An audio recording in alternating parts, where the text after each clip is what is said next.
बोलिए श्री बांके बिहारी लाल की जय। मैं सादर शीश नवाता हूँ गोपाल तुम्हारे चरणों में। मैं सादर शीश नवाता हूँ गोपाल तुम्हारे चरणों में। कुछ अपनी विनय सुनाता हूँ गोपाल तुम्हारे चरणों में। कुछ अपनी विनय सुनाता हूँ गोपाल तुम्हारे चरणों में। मैं सादर शीश नवाता हूँ गोपाल तुम्हारे चरणों में। घर में या वन में देह रहे, मन में पद पंकज नेह रहे। घर में या वन में देह रहे, मन में पद पंकज नेह रहे। बढ़ता अनुदिन नव नेह रहे गोपाल तुम्हारे चरणों में। बढ़ता अनुदिन नव नेह रहे गोपाल तुम्हारे चरणों में। मैं सादर शीश नवाता हूँ गोपाल तुम्हारे चरणों में। जिस जिस योनि में भ्रमण करूं, जो जो शरीर में ग्रहण करूं, अपने कर्मों के अनुसार मुझे जो भी योनि प्राप्त हो। जिस जिस योनि में भ्रमण करूं, जो जो शरीर में ग्रहण करूं, कहाँ कमल मृगावन भ्रमण करूं गोपाल तुम्हारे चरणों में। कहाँ कमल मृगावन भ्रमण करूं गोपाल तुम्हारे चरणों में। तेरे ही गुणों का हो कीर्तन, भूलूं न कभी निश दिन निष्फल। तेरे ही गुणों का हो कीर्तन, भूलूं न कभी निश दिन निष्फल। तन मन धन हो मेरा अर्पण गोपाल तुम्हारे चरणों में। तन मन धन हो मेरा अर्पण गोपाल तुम्हारे चरणों में। मैं सादर शीश नवाता हूँ गोपाल तुम्हारे चरणों में। यह दीनहीन जन है यदुवर, तेरी ही कृपा पर है निर्भर।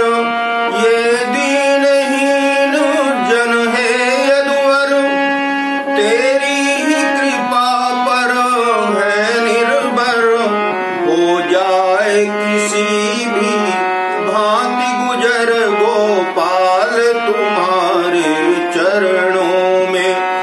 हो जाए किसी भी भांति गुजर गोपाल तुम्हारे चरणों में। मैं सादर शीश नवाता हूँ गोपाल तुम्हारे चरणों में। कुछ अपनी विनय सुनाता हूँ नंदलाल तुम्हारे चरणों में। कुछ अपनी विनय सुनाता हूँ गोपाल तुम्हारे चरणों में। मैं सादर शीश नवाता हूँ गोपाल तुम्हारे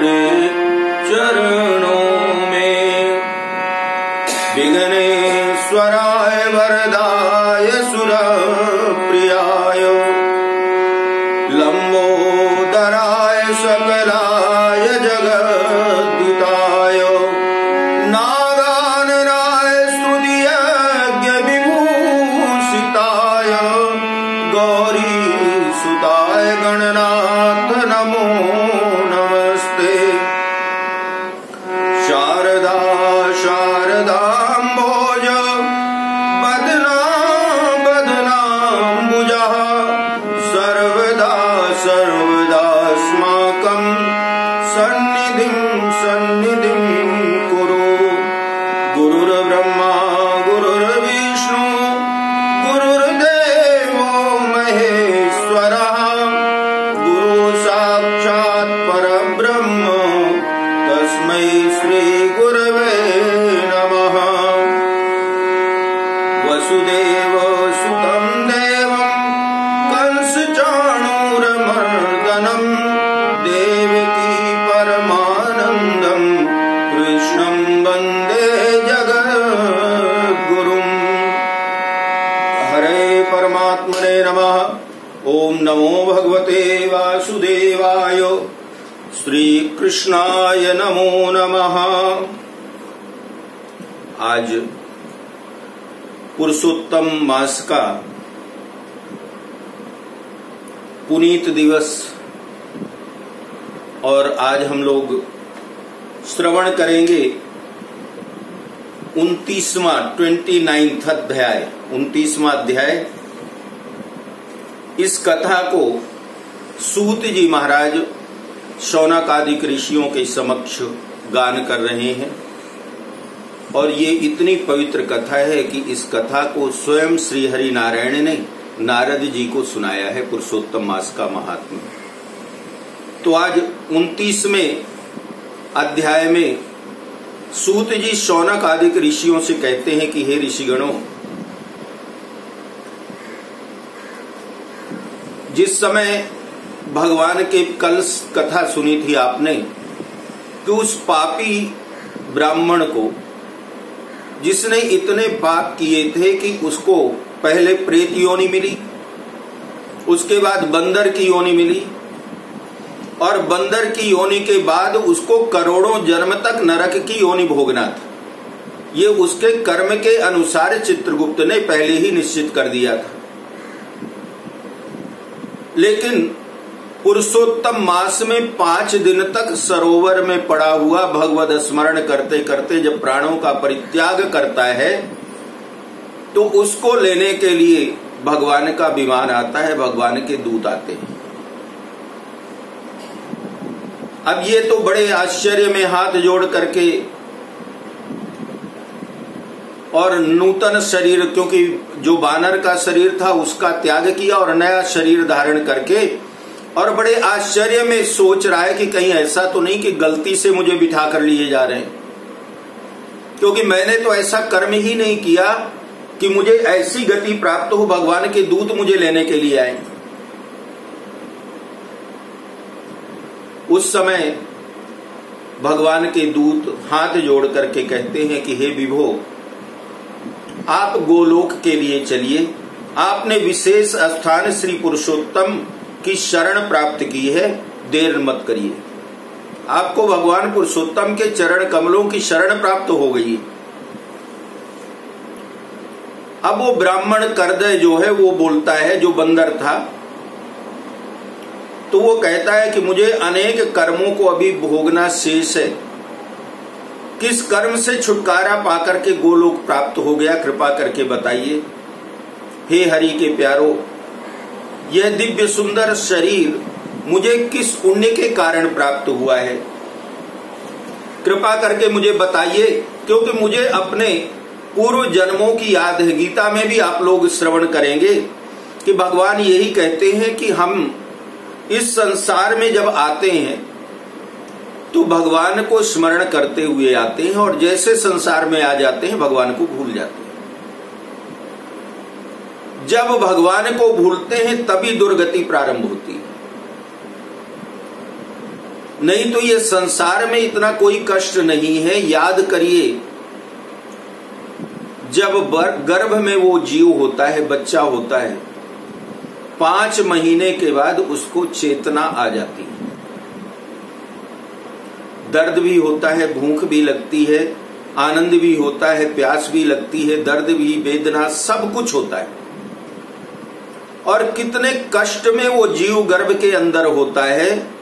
जठराग्नि के बीच में पेट की जलती हुई अग्नि, उसमें जाले से बंधा हुआ मलमूत्र के कुंड के अंदर कीड़े भी काटते हैं। माँ जिस समय तीखा खट्टा खाती है तो उससे उसके शरीर में वेदना होती, वो तड़पता है। लेकिन इतना कष्ट होने के बावजूद भी वो, हम लोग जन्म लेने के बाद जितना दुख हमें होता है उतना दुख उसको नहीं होता, क्योंकि गर्भ में वो भगवद स्मरण में मग्न होता है, भगवान की शरण में होता है। जब हम भगवान को भूल करके अपने भरोसे हो जाते हैं तभी हमारे दुखों का प्रारंभ होता है। वो जीव गर्भ में भी भगवान के भरोसे होता है, और भगवान के भरोसे होता है तो देखिए 5 महीने से लेकर के 9 से 10 महीने तक, अर्थात 4 से 5 महीने उस दुख को भोग करके और वो जन्म ले लेता है। उतना दुख अगर हमको एक दिन हो तो एक दिन में या तो आत्महत्या कर लेंगे या प्राणों का त्याग कर देंगे। और वो क्यों? क्योंकि हम अपने भरोसे हैं इसलिए। और जब कोई भगवान भरोसे हो जाता है तो बड़े बड़े दुख और कष्ट भगवान कहते हैं तब वो मेरे हो जाते हैं। अगर मुझ में समर्पित कोई, यही तो भक्त की जो परिभाषा है, भगवान कहते हैं कि भक्त की परिभाषा यही तो है कि मुझे अपने को सौंप दो, अपने अहंकार का त्याग कर दो कि आप अपने को संभाल रहे हो, आप ये मान लो कि मैं तुम्हें संभाल रहा हूं। और वो इसलिए मानना पड़ेगा कि हम है कौन, हम उसी का तो अंश है। तो हम जिसका अंश हैं, जिस पेड़ के हम फल हैं, उस पेड़ को छोड़ करके और हम दूसरी टहनियां, दूसरी लताओं और दूसरे पेड़ों का आश्रय जब लेंगे तो दुखी होंगे। क्योंकि जो आनंद जहां हम पैदा हुए, जिस पेड़ से हम उत्पन्न हुए, उस पेड़ में होगा, वो दूसरे पेड़ और दूसरी लता में मिलने वाला नहीं। इसलिए हम भगवान का अंश हैं, भगवान के ही होकर के रहेंगे तो आनंद है। और जिस दिन हम भगवान को छोड़ करके किसी और का होने की चेष्टा करेंगे, दुख प्रारंभ हो जाएगा। ब्राह्मण कहता है, महाराज मैंने बहुत बड़े बड़े पाप किए हैं, तो मुझे ये कहां लेकर के आप जा रहे हो? मुझे तो अभी बहुत सारे पाप भोगने हैं, कई योनियों में जन्म लेना है। भगवान हरि के दूत बोलते हैं कि हे प्रभु, क्या तुमको ये नहीं मालूम कि पुरुषोत्तम मास में धर्म साधन पुरुषोत्तम है? पुरुषोत्तम महीने में धर्म का साधन है ये पुरुषोत्तम महीना। विष्णु भगवान को प्रिय होने के कारण ही इस महीने को पुरुषोत्तम नाम मिला है। उसी मास का तुम तप कर चुके हो जो देवताओं को भी अलभ्य है। अब देखिए प्रभु हमारे कितने भोले हैं। भगवान कहते हैं कि मुझे तो मैं पक्षपात किसी का नहीं कर सकता, मुझे कम से कम एक बहाना तो दे दो तुम्हारा उद्धार करने का। मेरी भक्ति मत करो, मुझे बहाना दे दो। कितना सरल भाव है प्रभु की कृपा का कि देखिए उस वानर ने कोई जप तप नहीं किया, लेकिन 5 दिन उस जल में तड़प करके पड़ा रहा, मर गया। पुरुषोत्तम का महीना 5 दिन बिना कुछ खाए पिए। तो भगवान को एक बहाना मिल गया और भगवान ने कहा कि भाई इसने 5 दिन मेरा तप किया, उद्धार करो इसका, सारे जन्म जन्मांतर के पाप खत्म। कौन इतना सरल हो सकता है? भगवान के दूत कहते हैं कि इसीलिए ये महीने का नाम पुरुषोत्तम है। और ये इतना सुंदर महीना है कि देवता भी ये चाहते हैं कि हम पुरुषोत्तम मास में जाकर के भगवान की आराधना करें, लेकिन देवताओं को मृत्यु लोक में आकर के भगवद आराधना करने का अधिकार नहीं, वो स्वर्ग में ही रह सकते हैं। मुख में रोग होने के कारण फल आदि ना खा करके तुम फेंक देते थे। भगवान के दूत बंदर को कहते हैं कि मुख में रोग था तुम्हारे, तो तुम फल नहीं खा पाते थे, और तुम क्या करते थे, उस फल को फेंक दिया करते थे और तुम बिना खाए पीए निराहार रहे। उन गिरे फलों को अन्य प्राणी खा करके तृप्त होते थे, तो वो जो पेड़ में चढ़ के नहीं तोड़ सकते थे उनको तुम तोड़ करके दे रहे थे, भोजन करा रहे थे। वो भोजन कराने का पुण्य मिल गया था। मामला उल्टा, तोड़ता बेचारा अपने खाने के लिए था, मुंह में घाव था तो खा नहीं पाता था तो फेंक देता था। भगवान के दूत कहते हैं तुम पेड़ तोड़ से फल तोड़ तोड़ करके खुद नहीं खाते थे, दूसरे को खिलाते थे। दुख के कारण तुम जल भी नहीं पी पाते थे। तो यह सब पुरुषोत्तम मास में अनजाने में तप और व्रत हो गया। तुमने इस वन में विचरण करते हुए धूप, जाड़ा, बरसात आदि सारे दुख सहे हैं और अंत में परम पवित्र तीर्थ में गिरकर 5 दिन तक तुम डुबकी लगाते रहे उस जल में। इस प्रकार रोग के कारण अनजाने में पुरुषोत्तम मास का यह स्नान भी हो गया। यह तुम्हारे तप का ही फल है। पुरुषोत्तम मास का जो स्नान आदि श्रद्धा पूर्वक करते हैं उसके फल की कौन प्रशंसा कर सकता है। भगवान के दूत कहते हैं कि तुम अपने स्वार्थ की सिद्धि जिस प्रकार तुमने की है वैसी कौन कर सकता है वानर राज। पुरुषोत्तम भगवान के प्रसन्न करने का इसके समान और कोई दूसरा साधन नहीं है। भगवान नारायण के दूत कहते हैं कि हे वानर, तुम तो अनंत पुण्यों का पुंज बन गए हो। इतना पुण्य हो गया है तुम्हारा कि अब कोई सीमा नहीं तुम्हारे पुण्य की। उन दूतों से अपने पुण्यों की प्रशंसा सुन करके और वो बड़ा प्रसन्न हुआ तथा उसने उस स्थान के देवता तथा कालिंजर पर्वत और पेड़ों को प्रणाम किया है। देखिए, दुख भोगने के बाद ही बुद्धि आती है। वानर योनि में इतना दुख भोगा है कि आज पेड़ों तक को प्रणाम करता है। जिसने ब्राह्मण होकर के कभी भगवान को प्रणाम नहीं किया था वो दुष्ट ब्राह्मण आज दुख पा करके वानर योनि को प्राप्त हुआ और अब कालिंजर पर्वत के पेड़ वृक्षों को पर्वत को प्रणाम करता है। विमान की परिक्रमा करके वह विमान पर बैठ गया। देवता फूलों की वर्षा करते हैं, किन्नर गंधर्व स्तुति बाजे आदि बजा करके उसका स्वागत करते हैं और वह विमान में बैठ करके गोलोक को चला गया। गोलोक कौन सा लोक जिसमें जाकर के फिर कभी लौटना नहीं पड़ता। 2 भुजा वाले श्री कृष्ण के दर्शन करके आनंद से गौ सेवित उस लोक में वो ब्राह्मण रहने लगा।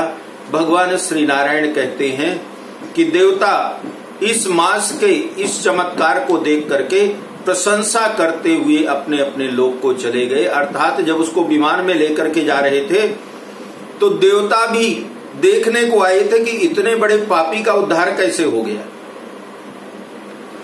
नारद जी कहते हैं कि हे ऋषियों में श्रेष्ठ, आपने दिन के प्रथम भाग के धर्म कहे, अब दूसरे भाग के कर्म कहिए।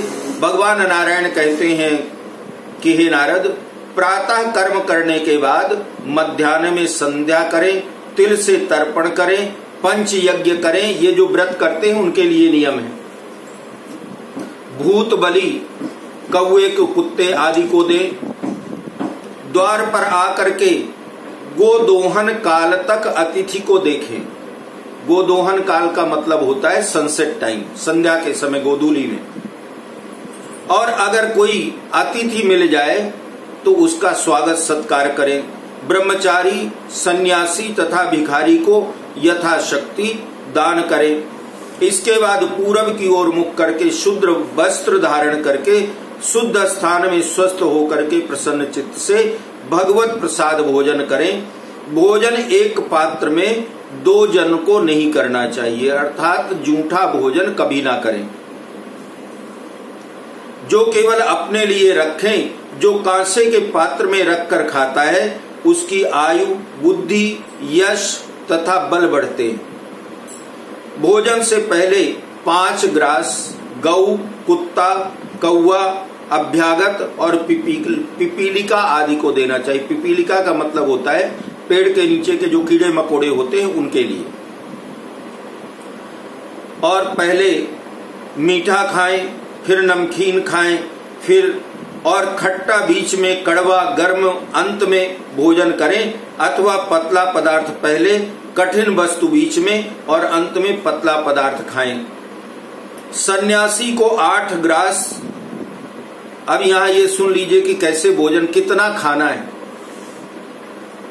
सन्यासी जो होता है वो केवल 8 निवाले खा सकता है। जो लोग एक बार भोजन करके व्रत करते हैं ना पुरुषोत्तम मास का, उनके लिए नियम है कि जो सन्यासी है वो केवल 8 निवाला भोजन करे। वानप्रस्थ 16 निवाला और गृहस्थ को 32 और ब्रह्मचारी को यथारुचि खाना चाहिए। अब गृहस्थी जो है वो 32 निवाले खा सकता है। अभी 32 निवाले आपके ऊपर, अगर डाइट ज्यादा है तो बड़ा बड़ा निवाला ले लीजिए, काम हो जाएगा। जैसे मैंने नियम बनाया था कि मैं केवल 2 रोटी खाता था, तो दिन में एक बार 2 रोटी खाना। तो मैं कहीं भागवत करने गया था, तो मुझे बोले पंडित जी आप 2 रोटी खाते हो दिन भर में, इसमें कैसे पेट भरेगा? तो उन्होंने मेरे लिए जो रोटियां बनाई थी वो आधा किलो की 2 रोटी। तो मैंने उनको बोला कि मैंने एक कसम थोड़ी खाई कि मुझे 2 ही रोटियां खानी है, मुझे कम खाना है इसलिए 2 रोटी खाता हूं। तो अगर आधा किलो की आपको बनाना था तब तो मैं 20 रोटी खा लेता। तो 32 निवाले का मतलब होता है संयमित भोजन। ब्राह्मण शास्त्र विरुद्ध भक्ष भोजनादि ना खावे। ब्राह्मणों के लिए कहा गया है कि शास्त्र विरुद्ध, शास्त्र विरुद्ध क्या है? तामसी भोजन, जिनमें लहसुन, प्याज, मसूर, काले उड़द और बैगन, ये तामसी भोजन कहलाते हैं। इनको उपवास आदि में नहीं खाना चाहिए। ब्राह्मणों के लिए तो वैसे भी वर्जित हैं। भोजन करने के बाद जल दान करके पितृगणों को तृप्त करें। अच्छे से अपने मुख को धोना चाहिए। फिर हाथ को कई बार मिट्टी से धो करके साफ करें। उसके बाद पेट पर हाथ फेर करके आहार के पाचन के लिए ऐसे ऋषियों का नाम लीजिए जो बहुत खाते थे। अगस्त ऋषि, जिन्होंने समुद्र कोई पी लिया था। कुंभकर्ण 6 महीने में एक बार उठते थे तो इतना खाते थे कि अगर 6 महीने जागते रहते तो सारी सृष्टि को खा जाते। बड़वाग्नि, भीमसेन, इनका स्मरण करना चाहिए कि जिससे ज्यादा भी अगर हो गया हो ना तो हजम हो जाए। फिर भगवान कृष्ण को प्रसन्नता पूर्वक स्मरण करें। मुख शुद्धि के लिए पान खाएं। इस प्रकार इस कार्य के बाद श्रेष्ठ शास्त्रों का अध्ययन करें। जाकर के सो नहीं जाना चाहिए। फिर भगवान के कुछ चरित्रों का पाठ करें, अध्ययन करें। आजीविका ना होने पर भी 2 घड़ी तो स्वस्थ मन हो करके अध्यात्म विद्या का श्रवण ध्यान करना चाहिए। 2 घड़ी का मतलब होता है 48 मिनट। 1 घड़ी में 24 मिनट होते हैं। तो भगवान वही बता रहे हैं कि अगर जीविका का कोई साधन भी ना हो, बड़ा गरीब हो, तो भी चाहिए कि 48 मिनट वो भगवान के नाम का जरूर पाठ करे। कोई गीता पढ़े, भागवत पढ़े, रामायण पढ़े। उसके बाद भगवान का ध्यान करके अपने कारोबार और व्यापार में लगना चाहिए। जब सूर्य अस्त होने वाले हों तब घर में आकर के और या तीर्थ में संध्या वंदन करे। संध्या समय टल जाने पर अर्धरात्रि तक अवश्य संध्या करे। जो नियम से संध्या करता है वह तेजस्वी होता है। इस संध्या क्या है? हम जब गुरुकुल में थे तब नियम होता था त्रिकाल संध्या। एक बार सूरज निकलने पर, एक बार जब सूर्य मध्य में हो दोपहर, और एक बार जब सूर्य अस्त हो तब त्रिकाल संध्या करते थे। तो संध्या में गायत्री, सूर्य उपस्थान, हवन, ये सब कुछ होता है। तो संध्या करने से तेज आता है। संध्या के बाद तारे निकलने तक गायत्री मंत्र का पाठ करके सूर्य तथा दिशाओं के देवताओं को नमस्कार करें। उसके बाद घर में जो नौकर हो, घर के अन्य सदस्य हैं, उनके सहित भगवान के नाम की चर्चा करें और उसके बाद फिर सोने के लिए जाएं। अपने घर में पूर्व, ससुर के घर में दक्षिण दिशा में और परदेश में पश्चिम की ओर सिर करके सोना चाहिए। अपने घर में पूरब की तरफ सिर करके लेटना चाहिए। ससुराल में हो तो दक्षिण की तरफ। क्यों? क्योंकि जब ससुराल जाएंगे ना तो वहां खिलाते ज्यादा है ससुराल वाले। दक्षिण की तरफ सिर करके अगर सोया जाए तो हाजमा शक्ति बहुत अच्छी होती है, बहुत अच्छा डाइजेशन रहता है। जिसको डाइजेशन से रिलेटेड समस्या हो तो उनको दक्षिण की तरफ सिर और उत्तर की तरफ पैर करके सोना चाहिए, तो पेट कभी खराब नहीं होता, हमेशा ठीक रहता है। इसीलिए यहां लिखा है कि ससुर के घर में अगर जाएं, मतलब औरतों के लिए नहीं है, औरतों के लिए तो फार्मूला अलग हो गया, अगर वो मायके जाएं तब, और पुरुष अगर ससुराल जाए तो दक्षिण की तरफ सिर करके सोएं, और परदेश में अगर हो तो पश्चिम की ओर सिर करके सोना चाहिए। उत्तर की ओर कभी भी गलती से सिर ना करें सोते समय। सुखपूर्वक शयन के लिए अगस्त ऋषि, महाबली, मुचकुंद, कपिल मुनि, आस्तिक मुनि का नाम स्मरण करके फिर सोना चाहिए। सिरहाने के पास पानी का एक लोटा रखें। रात्रि में 2 पहर सोएं, बाद में उठ करके वेदाध्ययन करें या तो भगवान के नाम का जप करें, मतलब 4 बजे सुबह उठ जाएं। इस प्रकार दैनिक कर्तव्य करने वाला सुख को प्राप्त होता है।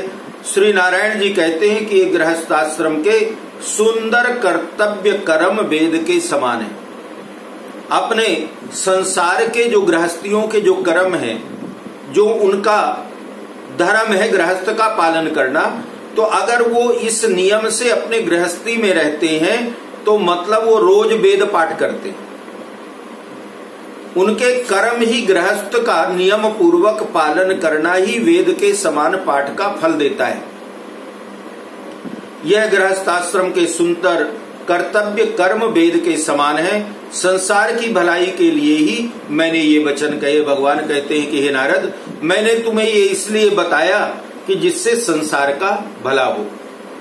तो जो लोग इस प्रकार से नियम का पालन करते हुए गृहस्थ में रहते हैं, वो गृहस्थ के समस्त सुखों का भोग करते हैं और अंत में उनको परम दिव्य भगवान के गोलोक की प्राप्ति होती है।